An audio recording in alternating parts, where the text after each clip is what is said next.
Hola, ¿qué tal? Mi nombre es Andrea y te doy la bienvenida a este podcast de análisis económico. En este episodio en específico vamos a hablar un poco de los conceptos más importantes de economía internacional. En específico vamos a enfocarnos en el trilema de la política monetaria. Y bueno, a lo largo de estos cursos que hemos estado tomando, hemos estado aprendiendo un poquito más de los países que comercian, cómo sube y baja su moneda, el valor que existe en distintos regímenes cambiarios, pero hay una gran pregunta que es sobre la política monetaria, que si un país puede tener una estabilidad cambiaria, libertad de capitales y control de su política monetaria, todo al mismo tiempo. Y la verdad, la respuesta es no, pero eso no es razón para que lo dejen de ver, para nada. Lo interesante es ver por qué no.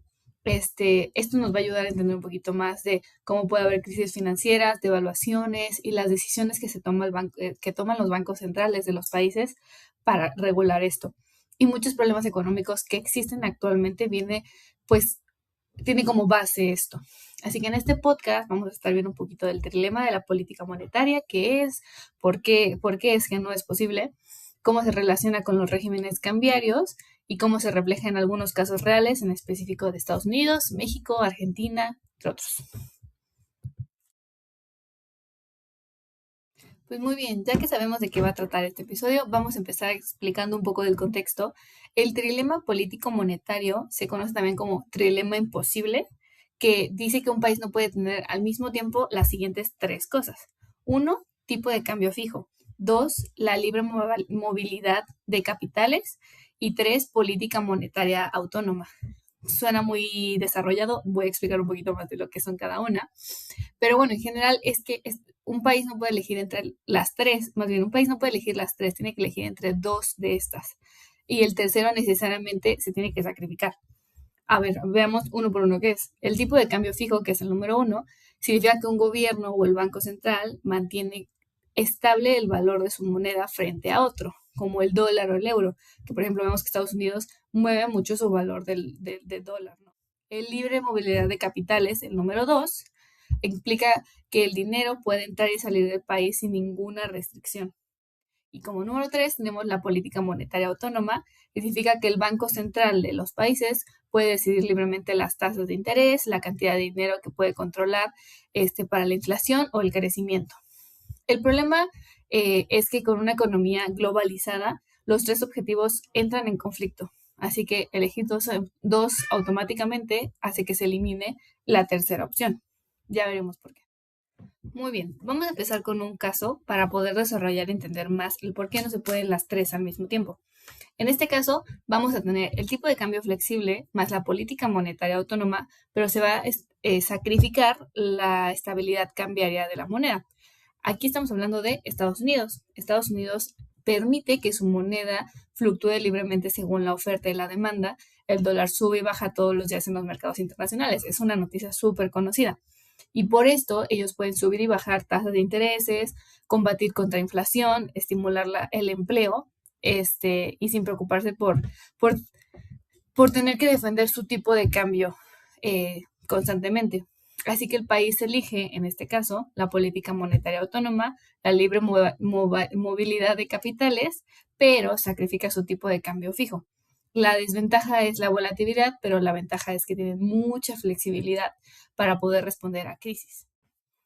Como nuestro segundo caso, vamos a tener uno de tipo de cambio fijo más la libre movilidad de capitales, pero vamos a sacrificar la política monetaria. Este es un caso real que nos demuestra por qué es una regla que solo se pueden tener dos y no los tres. En este caso, hablamos de Argentina, que en los años 90 tuvo un problema de convertibilidad. Argentina decidió fijar su moneda 1 a 1 con el dólar y esto les dio estabilidad, redujo la inflación al inicio, pero después el Banco Central de Argentina perdió completamente la autonomía que tenían. ¿Por qué? No podían emitir dinero, no podían ajustar tasas, no podían responder a las crisis internas que tenían en el país. Y cuando llegaron todos estos shocks externos, la economía perdió toda la competitividad que tenía realmente, el país no tuvo herramientas para cómo reaccionar, para cómo responder y terminó siendo una crisis en 2001.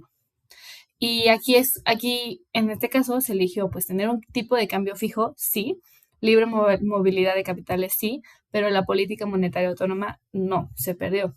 O sea, intentaron sí tenerla, pero justamente por eso este caso en específico nos demuestra cómo el trilema no es una teoría, sino es una restricción real que tiene consecuencias graves si no se es consciente de esta. Y bueno, como último, tercer caso, tenemos algo que nos va a decir cómo no se puede tener las tres, pero se puede llegar a un punto medio. Países como México usan una flotación administrada. ¿Qué significa? Que el tipo de cambio se mueve, el Banco Central solo interviene cuando hay movimientos extremos. O sea que México acepta que el peso suba o baje, pero trata de evitar desastres tan grandes. Entonces se va adaptando conforme van pasando las situaciones. Esto no rompe el trilema y más bien aprendemos a vivir con él. Y bueno, en específico analicemos un poquito más el caso de México porque nos está diciendo cómo no unirnos, pero sí más o menos cómo llevar una amistad con este trilema. En caso de México, pues es interesante porque te dice cómo un país aprende de las crisis pasadas y ajusta su estrategia. Por ejemplo, aquí en México, en la crisis de 1994, México entendió que defender un tipo de cambio fijo es muy costoso, muy parecido a lo que le pasó a Argentina. Por eso adoptó el régimen de flotación administrativa, donde el peso puede subir, bajar según lo que el mercado necesite, pero sin quedar totalmente desprotegido. Y así es como el Banco de México usa tasas de interés para controlar la inflación, permite la entrada y salida de capitales y solo interviene en el tipo de cambio cuando hay movimientos extremos o desordenados, cosas que realmente puedan ponernos en riesgo. Lo que significa que México acepta esta volatilidad, este cambio tan drástico, como parte del costo. O sea, no lo ve como una pérdida, sino es como parte de la estrategia. Y así gana algo muy importante, credibilidad y un margen de maniobra para que cuando haya alguna emergencia tenga cómo arreglar cosas.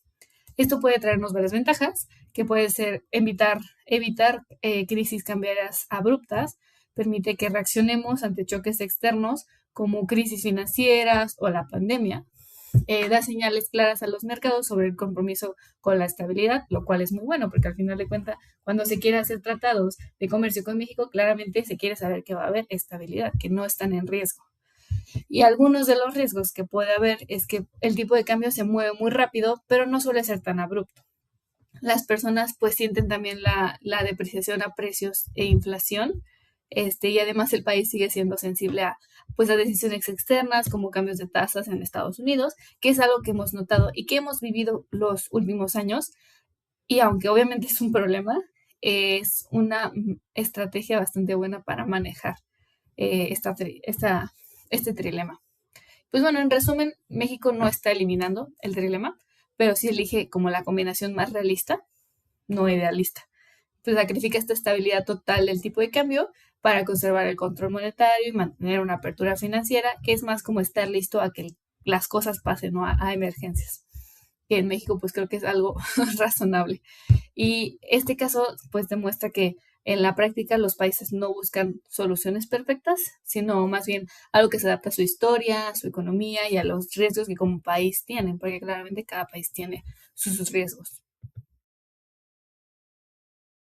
Y bueno, llegamos al cierre de este podcast. Vamos a hacer un pequeño wrap-up, que sería, pues al final de cuentas, entender el trilema de los regímenes cambiarios nos ayuda a entender mejor la economía y verlo con un sentido más crítico y no solo quedarnos con pues esos titulares o el pensar como, ¿y por qué no México pone un precio determinado al dólar? Algo así, ¿no? O sea, te da una perspectiva de por qué se toman estas decisiones así.